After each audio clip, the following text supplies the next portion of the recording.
How do you go from a physical product idea to it being worn and loved by your clientele? Welcome to Business Without Barriers, the show bringing you relevant strategies to thrive and succeed in a volatile world, and the show turning barriers into bridges to success by bringing humanity back to business. I'm your host, Carmen Wild, and opening up her success vault today is Alisha. Aalysha Athreya is the founder and CEO of Kurvwear, a first to the mainstream market and innovator in apparel that provides women with a safe alternative to cosmetic enhancements.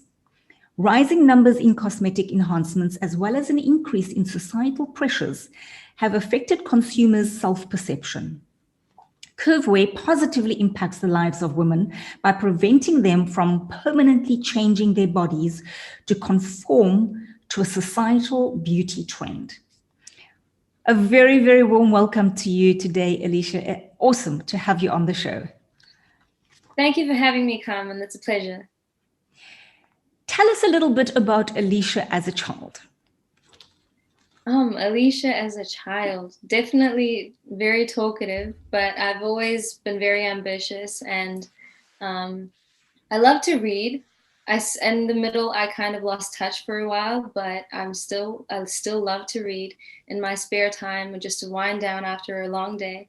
Love to read, and yeah, very ambitious. Always had quite big dreams, to say the least. So yeah, I guess this journey has definitely been explanatory of that. Sure is, and we're going to explore more of it as we go through the next hour. So tell us what you studied. So I had actually spent my initial year after high school studying a bachelor in architecture. So my plan going into architecture was to own an architectural firm so that I could not only design the properties, but also develop and invest in the global real estate market and just real estate markets all over the world. So during this year of studying architecture, I was quite fascinated with how similar but how different at the same time each real estate market was. This fascination with the business aspect of things made me realize that what I was actually passionate about wasn't the architectural function and design, but more so the business aspect of the industry. So I ended up switching degrees in November of 2020. I graduated with honors and I studied commercial law and information systems. That's quite a switch, and then quite a dramatic switch afterwards. So this is getting more and more interesting. So would you have imagined in any way, whilst you were studying all this stuff, growing up, being ambitious, studying all these different things, that you would be doing what you're doing now? It's funny you say that, because when I look back at how my life has unfolded, it seems like everything kind of came full circle. Until middle school, I had this crazy obsession with becoming a fashion designer and owning my own brand. And I used to actually design, and with my mom's help, of course, I used to make little clothes for my teddy bears and my dolls. And after that, after my fashion designer phase, I had a phase where I wanted to be an architect for about 3 years. And I've always loved art.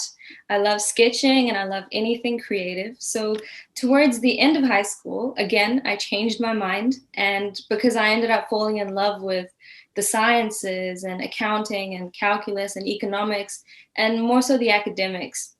So leaving high school, I didn't know exactly what I wanted to do, because my heart craved the creativity that came with architecture, but at the same time, my mind was so stimulated by the academics. So I ended up applying for and getting into business school, law school, architecture, and biomed, which is over here. It's like a pre-med is what we call it. And it looks like I've finished 3 out of 4. So who knows, like maybe medicine might be my next degree. Sounds fabulous. You keep it interesting. And I've got this thing about I reserve the right to change my mind. Life changes all the time, and we grow and we change and we learn new things and we realize we love something else. So I love this sort of mesh and amalgamation of so many different things, which creates a lot of substance. So how did Kurvwear come about? Tell us how that originated. Okay, so one of my friends, she had actually gotten the Brazilian butt lift done overseas.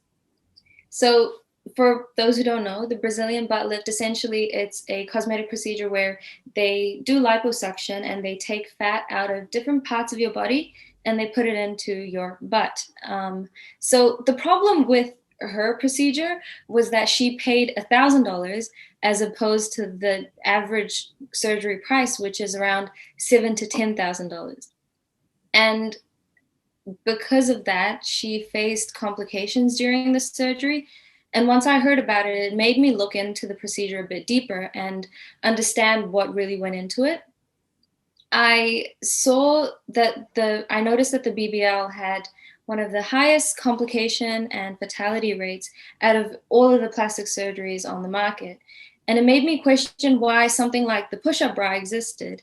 But something similar for your butt, something that would enhance your butt wasn't on the market.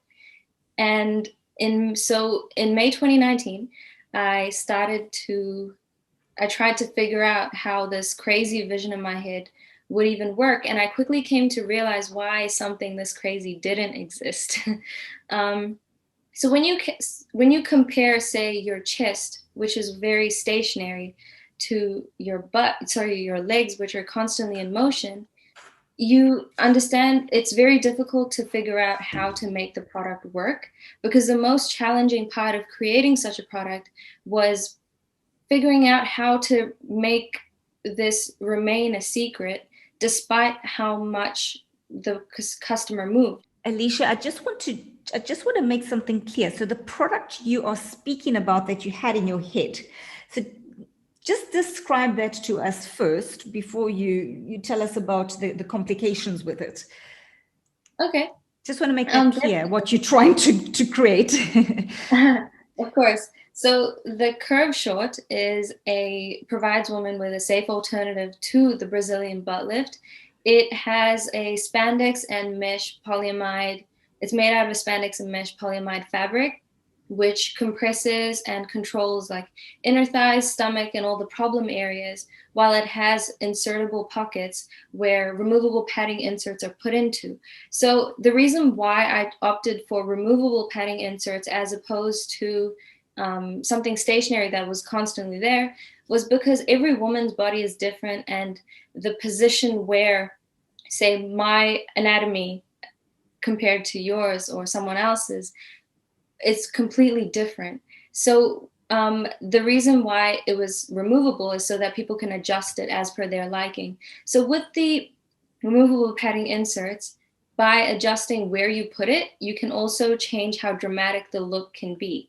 So you can change whether you want a more natural look or whether you want a very dramatic and very BBL type of look. BBL? Explain to it.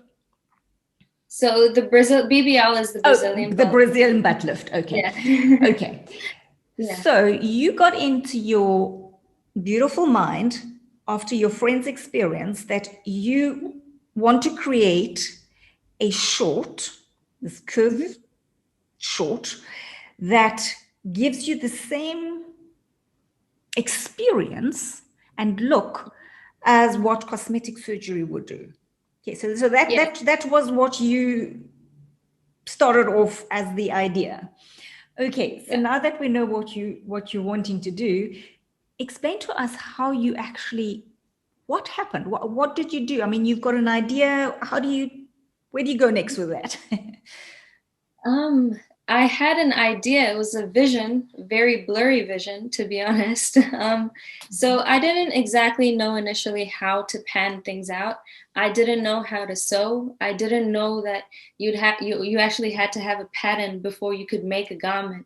I didn't know a lot of things. So all I knew is that I had this vision in my head that would not go away, and I needed to figure it out. That's all I knew.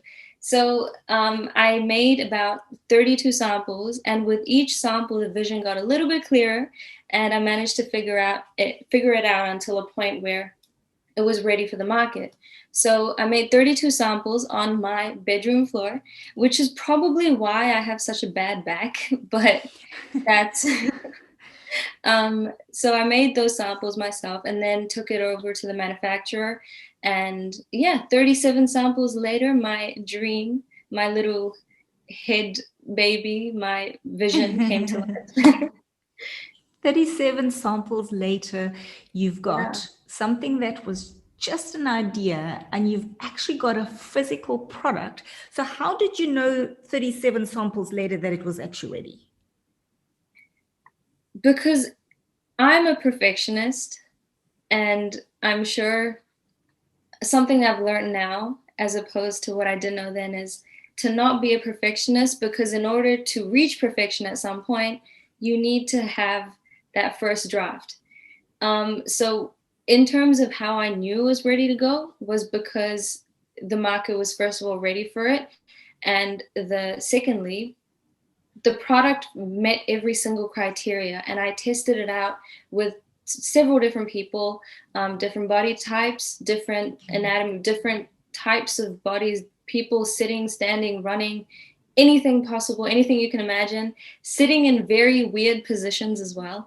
I tested everything to make sure that everything was perfect, down to the millimeter thickness of the padding itself, so that when you sit down, it doesn't fold and you don't see that weird, like a boxy type of shape. It was very seamless. I wanted it to be like someone's secret weapon. No one knew it was there apart from themselves. And once I reached that stage, I knew it was ready. So are there different sizes for different body shapes, or how does it work? So it is small, medium, large, extra large. There it is, like I said before, the removable padding is what makes it adaptable to different body shapes. Okay, and the padding, does that also come in different, you know, thickness or anything like that? How do you do the padding? So all of the padding, it's a certain, it's down to the millimeter. It's a certain thickness, because this is what I found. This thickness is what I found works best for just not being seen. Okay. Anything thicker, it's very, you can tell when you sit, say, for example, it is going across your hips, right? So if you're sitting down like you are right now, and the padding was any thicker than it is currently, then it would fold, and your whatever dress you'd make, you would be able to see it. And so through a lot of trial and error, I figured out all of these little things, these details that make it what it is. So tell us what your clients love about this product.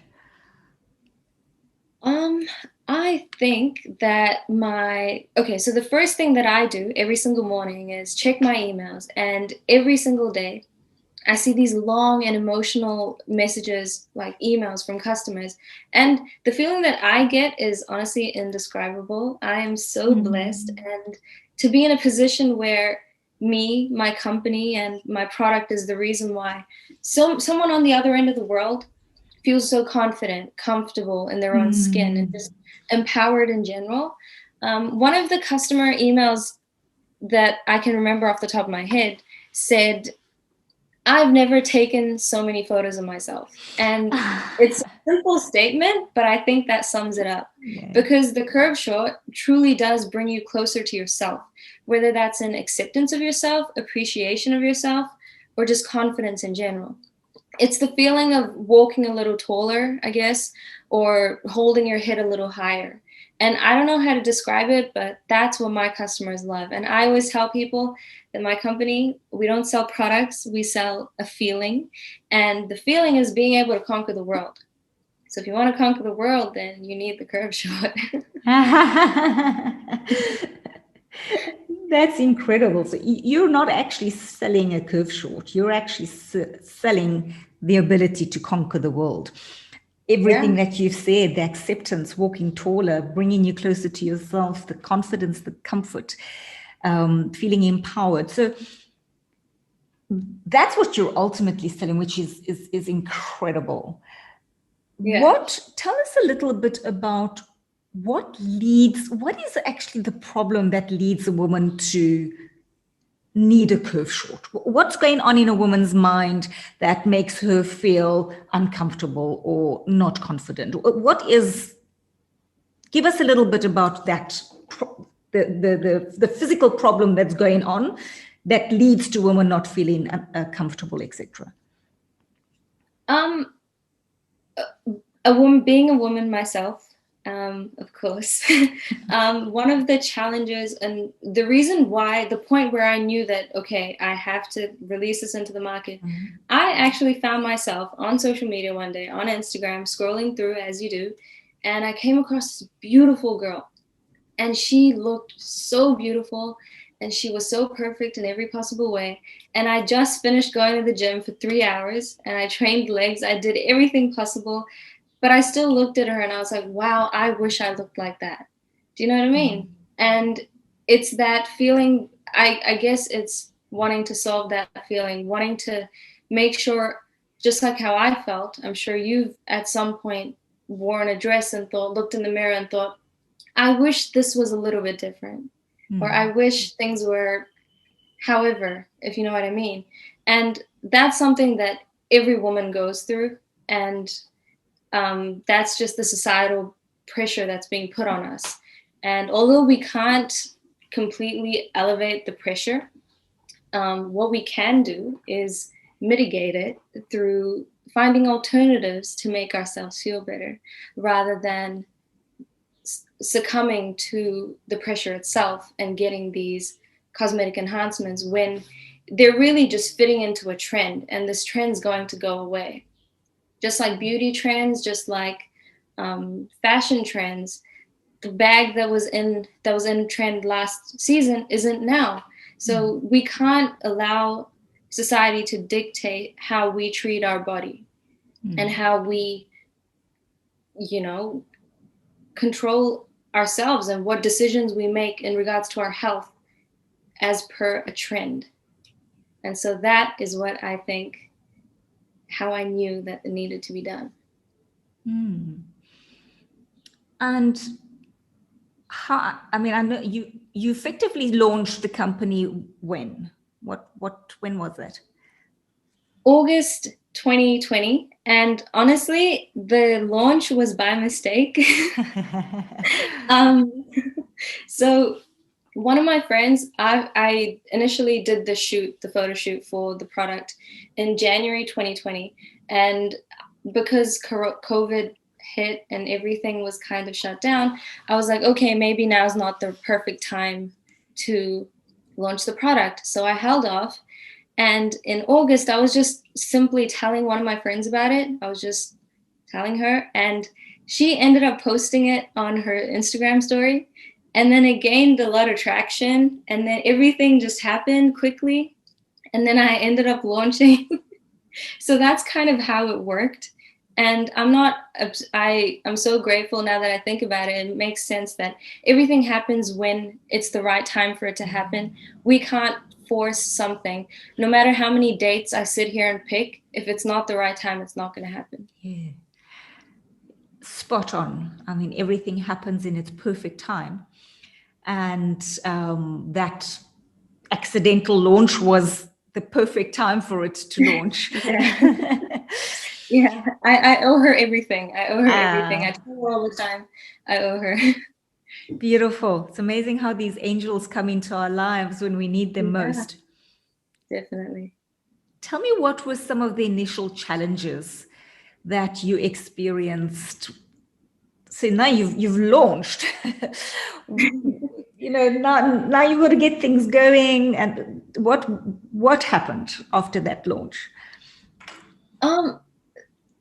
For me, before the launch, my main two challenges were conceptualizing this vision into a physical product, and secondly, like how to make it functional in reality. After launching, my biggest problem was keeping up.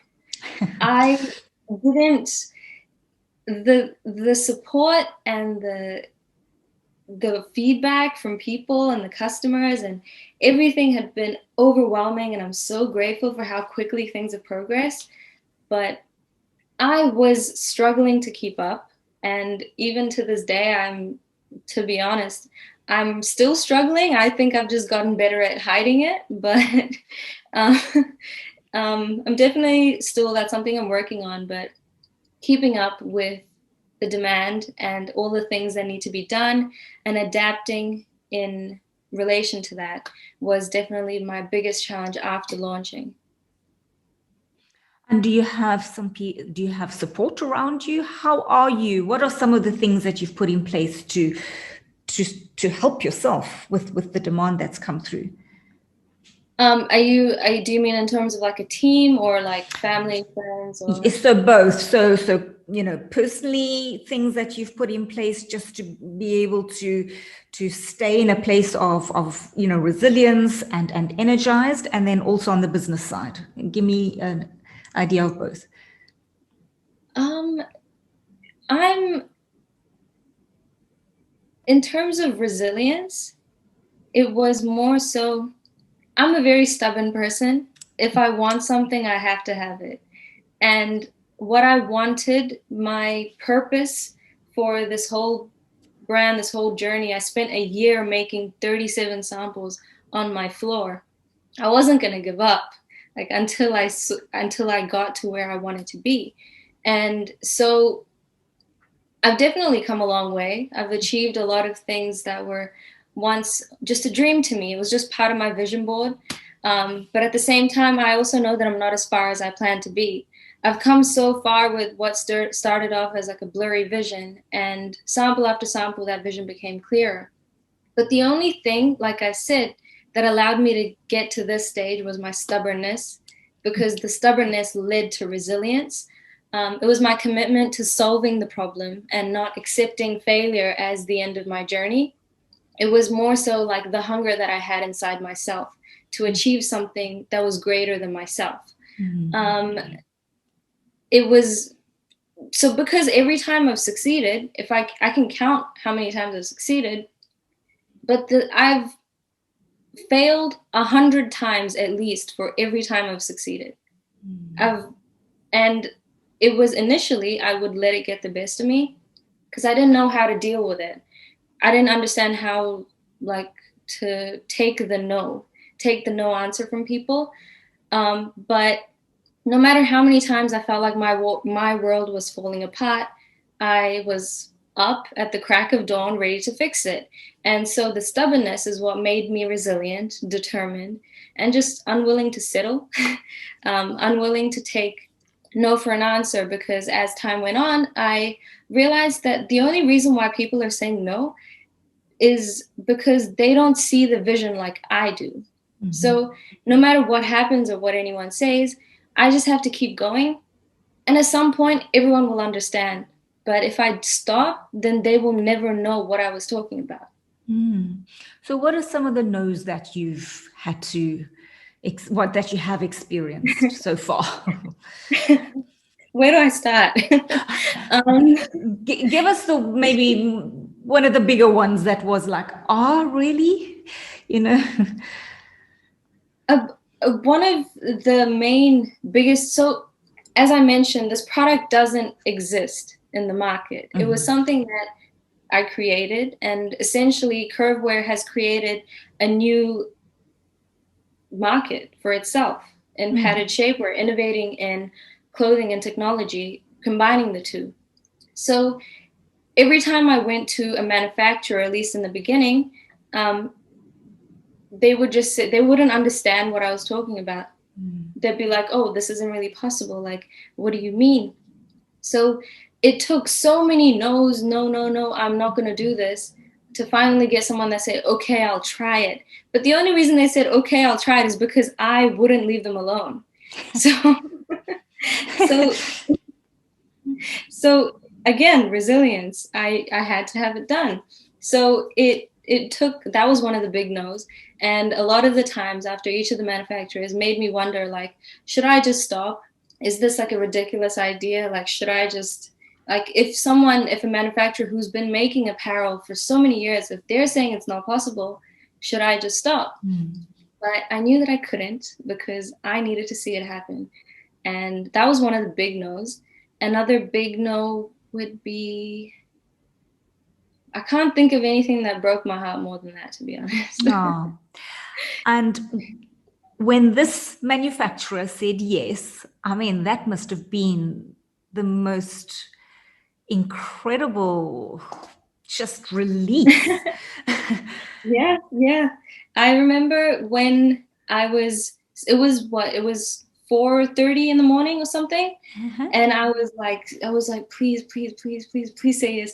And I saw like the little typing bubble, and I was like, please. And I finally got the, okay, we will try, full stop. And I was like, oh my God. And then I remember I went straight to our prayer room. I prayed, I thanked God. I was like, thank you so much. This means everything to me.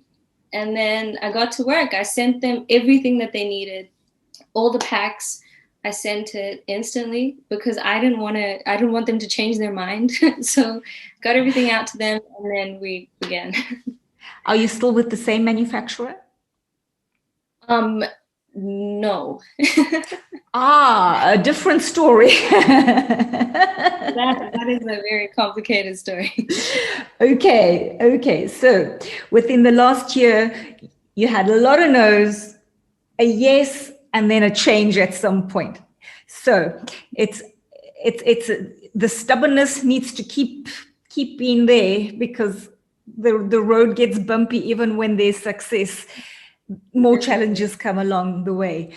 So and I have no doubt you've you don't have to tell us the story, but whatever happened in terms of that manufacturer, how did you overcome the challenge? So what new thing did you have to put in place when you realized, oh shucks, now I need another manufacturer? For me, it was more so like the legal aspect of things. Okay. So I don't want to get too into it, but I just realized that I was too trusting in certain aspects. And studying law, I should have known better, to be honest. But now I know, and now everything I touch, everyone I speak to, there is a contract in place. But back then, I guess through like the joy and the happiness of the moment, I didn't have certain contracts in place, like a couple of documents that I needed to. And yeah, so I still, like, we're still on good terms. We still talk every now and then. But what I needed them to do was out of what they were willing to do. So you had to, if one person said yes, then there's bound to be someone else who will say yes. That was kind of my mentality with the looking elsewhere. I didn't want to stay with this one person and just compromise on my vision, because that's all they could do for me. Instead, I figured that, okay, I got 50 no's. One person said yes. Okay, I'll have another 50 people say no to me, but someone's going to say yes at some point. So it's okay. Did it take 50 no's for the next manufacturer? No. No. Absolutely, because you've learned some lessons, and now you knew how. I mean, that vision was so firm, and I think what comes into play is that belief. You had a belief now. I know I can get a yes. Yeah. And I knew all the time. I was just like, okay, someone's bound to say yes. Yeah, exactly. Like, okay, they think I'm crazy. Someone must be crazy enough to like believe in me. Yeah. And that's okay. Like, I'll find this person. It's okay. I'll find them. It's the crazy misfits, like Steve Jobs says. It's the misfits in the world that makes this world the most incredible inventive place. That's exactly what we need. We don't want all the the same things fitting in the same boxes to change the world, to bring a completely new product to the world. You cannot be in the box. So Yeah. I love your absolute determination to find that yes. And I'm sure the people that support you and surround you now, it must be just an absolute joy to work with someone who knows what they want and is determined. It's I'm sure you've got an incredible team around you now, and you will continue to find those people. My team's amazing. They do a lot. They definitely take a lot of pressure off my shoulders. I'm sure they love me, but I'm also sure that they think I should relax sometimes because I can. Because again, it's my baby, so I tend to sometimes be a control freak. At least initially, when I started, bringing together all these amazing people, I was a control freak. I will admit it.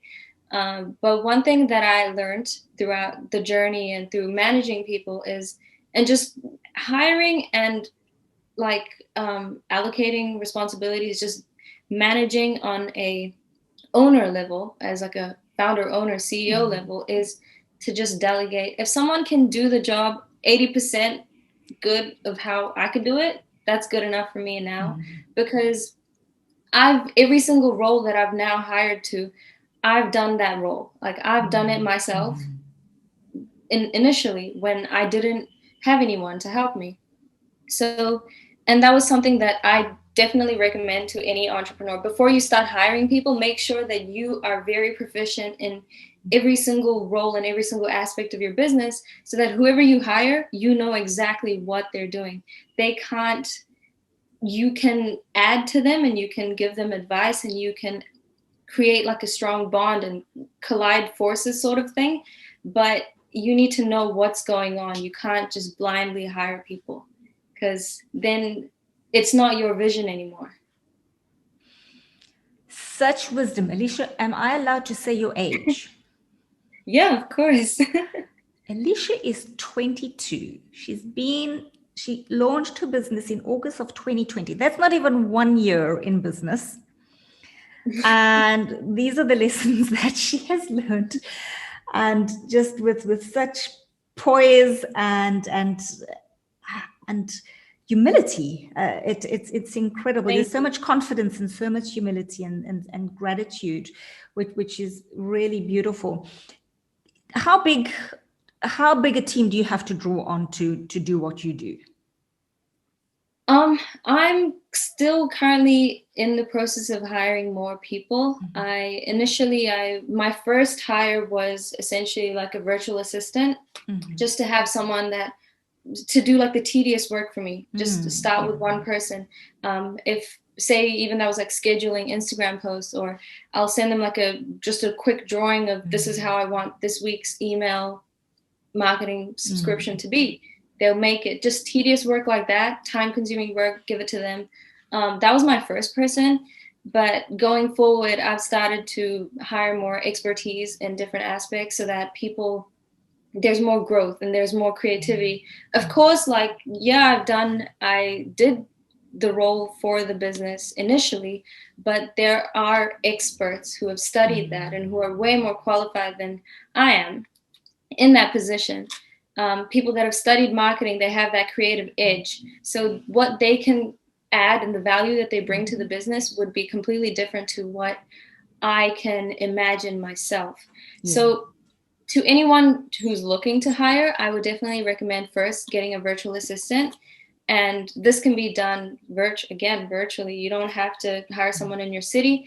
If you need physical help, that's a different story. But you can hire someone across the world. There's so many talented people and people that will go above and beyond to do the job. So hire someone, get the tedious work done, and then after that, start investing in aspects of the business where you see growth. For example, If I guess business to business, that depends. But for me, a lot of the growth and like the thing that separates Kurvwear from anything else is the branding. So, for example, one of my people that I love, my team that I love, is in the branding. He does the branding for us and focusing on building that story and figuring out how to get that voice across without being condescending in any sort. So just things like that. Invest in the right places, definitely, and don't do it all yourself, because being a control freak is good to an extent, but at some point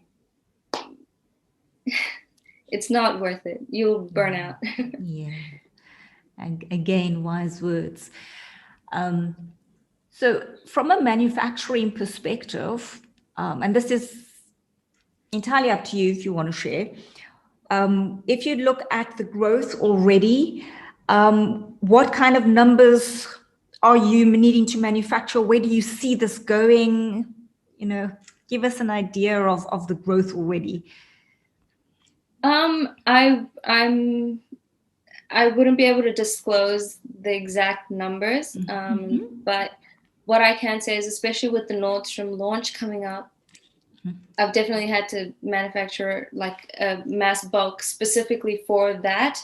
And that batch that's currently being made, there's different aspects to it, just in terms of like branding or tagging, just small tweaks that push that message across with that retail launch. So separating our brand identity from the other people within that market that are retailing with Nordstrom. So just in terms of like manufacturing, that's currently something that I have manufacturing right now.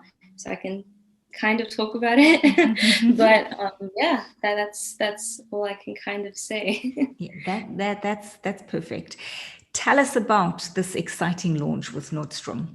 Why it's exciting, what it means for you, how it's going to change things. So like I said, like you mentioned, I launched the company in August of 2020. By November of 2020, I had signed with Nordstrom to retail with them. Me and you, we've talked about law of attraction, and we've talked about this before. So I'd love to share this with you. I didn't mention it last time, but on my vision board, I had actually put Nordstrom on my vision board. This was in October last year. I put Nordstrom on my vision board, but then I took it off. I didn't end up leaving it there because I thought to myself, like, there's companies that have been around for like years and they're not able to get a space in retail. I don't think I'll be able to do it, is what I told myself. And so I didn't leave it on there. I took it off. And turns out that was the first thing that came true on my vision board. So I guess it's just like a game that the universe trying to play with me, but. So you took it off your vision board, but it manifested anyway. Yeah, yeah. That's incredible. Yeah, I have one of my friends. He lives in Oregon, and he helped me so much with the whole Nordstrom deal. He put me in touch with the buyers and everything just came together seamlessly. In fact, I thought that, you know what, once I speak to the buyer and everything, I'll have to really pitch it to them. But they just saw the product, they saw the everything, and they were like, okay, cool, we want this. And to me, I was like, wait, are you sure? Are you sure you want it? Because it didn't like mentally, I was just like, wait, what? Like, is this actually happening? But he played such a vital role in the deal coming through, and of course, helping me and supporting me through that stage. It was a very up and down roller coaster. The ups and downs were definitely within a day, but yeah, he was very helpful, and I'm forever grateful for everything that he's done and helping me get to where we are now. And how do you see the business changing because of this? So one of the purpose Mm-hmm. and value statement for the company, for the business, is providing women with a safe alternative, providing women all over the world, millions of women, with a safe alternative to plastic surgery. Mm-hmm. This cosign with Nordstrom, it's really brought me closer to that purpose. Mm-hmm. Because now I'm able to reach millions of more women. Mm-hmm. And of course, after Nordstrom, we are in talks with other companies and other retailers. But having that having that platform to be able to reach millions of more people than I would directly through my e-commerce, it's brought me closer to that purpose. And that makes me happy because that's what the company exists for. Mm. Well, and it's just unfolding. That vision is just drawing you to the right people or outlets that is going to make that happen, and it's happening Yes, yes. fast. It's Yeah, yeah. happening really Yes. fast. So you have an influencer marketing strategy. Do you want to tell us a little bit about that? So in terms of the influencer marketing strategy, so just to take a step back from that, what I told myself when launching was that until I reach X number of orders, X number of sales, X number of customers, I wouldn't invest in ads. Mm-hmm. And although that seems like that's probably an unpopular opinion, but my understanding and my belief is that I'm trying to create a brand that will sustain itself and that actually speaks to the consumer themselves. So in order to understand what the consumer likes and what they really want, I need them to come to me organically. I don't want to shove anything down their throat or say, hey, buy this, buy this, buy this. It's more than a transaction for me. It's building that relationship with them. So initially, I didn't, until I reached that number of sales, I didn't invest in any type of paid marketing. Everything was done organically. And the biggest channel of that organic marketing wasn't Instagram or TikTok or Twitter. It was word of mouth. Mm-hmm. And that is exactly what I wanted, because through that word of mouth, I get those emails, like I mentioned to you earlier, and I get that feedback. And I now know, okay, in the next version, this is exactly what we need to change. This is what people think. And through those changes, people keep buying because they love what we do for us, not because we're saying, hey, buy this. Mm. It's more than a transaction. Mm. And right from the beginning, I mean, there's just this thread of organic. There's authenticity and organic right through from how you envisioned the idea, made it yourself, fulfilled all these roles. I mean, there's just this amazing thread and fabric right through of that organic growth, which is incredible. Yeah. What would you say has been the biggest realization for you on this entrepreneurial journey so far? Myself. I think I've learned a lot about myself. I've pushed my limits to points where I didn't know existed. And I've understood where those limits are. So now I know not to push them, because every time I've pushed the limit, I've thought, okay, I can do this. Like, I can do it. The fall has been very drastic. So it's also, apart from the limits, it's also picking myself back up. And even if I don't want to go to work someday, even if I don't want to answer any emails, I don't want to do anything, it's still get up, do it. That discipline. It's told me that discipline. It's told me to you have to fight for what you want. And if I want something that's bigger than me, if I want to achieve my purpose, which is to reach millions of women all across the world and help them on their body positivity journey and help them on this journey that they're on and feeling more confident, feeling happier, feeling however they choose to feel, then I need to get up and I need to do what I need to do, and I need to get it done, and I don't have a choice. And I've taught myself that. It was different in university because I graduated in November of 2020. So while my business was taking off, I was still in uni. And so I was trying to juggle everything, and that was one of the points where I learned my limit. So definitely just taught me a lot about myself, my determination, resilience, stubbornness. How to also cope with stress and having a balance. That's something I'm working on. Not the best at it, but it's a work in progress for sure. What do you think, if you look at yourself today and yourself a year ago, what is the biggest positive growth change you see in yourself as an entrepreneur? I've made myself proud. That's definitely one. Last year this time, I finished doing the photo shoot for the business. We came into lockdown and all my hopes and dreams were shattered. I thought that I spent all that time making everything and everything was done. I was ready to give up. And I just, I thought it was it. But that's it. One thing is I'm proud of myself. I'm proud of myself for coming to where I am today. And I will continue to be, I try to be proud of myself every single day, because every single day it's that, like you said, the consistency builds that little bit of growth. So I'm proud of who I'm going to be, who I am, and who I was for not giving up last year. Yeah, that's beautiful.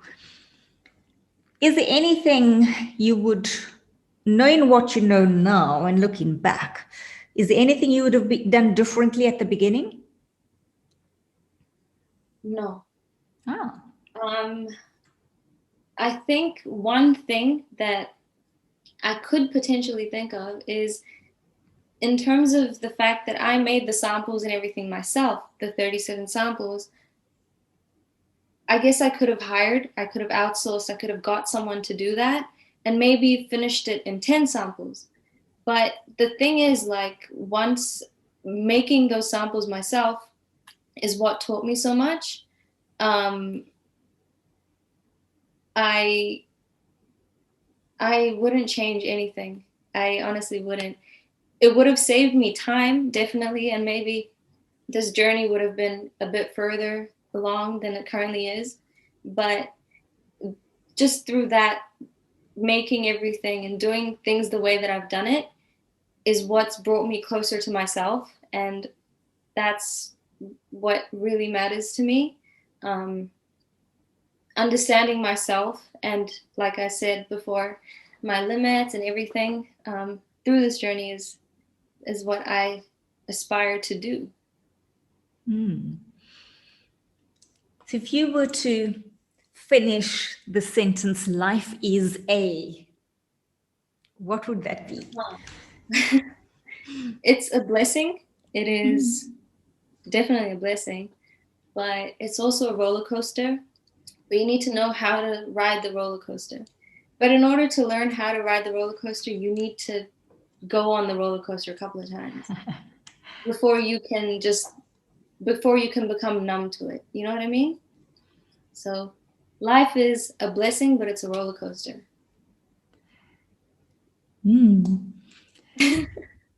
So get on so that you can learn to ride it. Get on, start as early as possible, do everything you want to do. And through the process, you'll learn, you'll make a lot of mistakes, but the mistakes will be worth it and you will never regret it. You'll be very proud of yourself at the end of it. Yay. One last question. If you could share a message from your heart that you would want to share with the world, what is it right now that you would love to share? Thank you. I'm very grateful and blessed, and I think about it every single day. Like I said, the little the middle school version of me had this obsession with becoming a fashion designer, owning her own label, and she didn't know that it was actually going to happen. It would just take, architecture, law, and everything else, but it eventually happened. And if she saw me today, she'd be very proud and she'd be happy. And I wouldn't have been able to do any of this without the support of course, the customers and people like you who I've met. So it's amazing. Like, I'm so grateful to have met you as well through Johnson. I'm so grateful for Johnson. So just everyone who's been there with me along this journey, even if it's like a small congratulations or whatever it is, thank you. And it means more than anyone will ever know.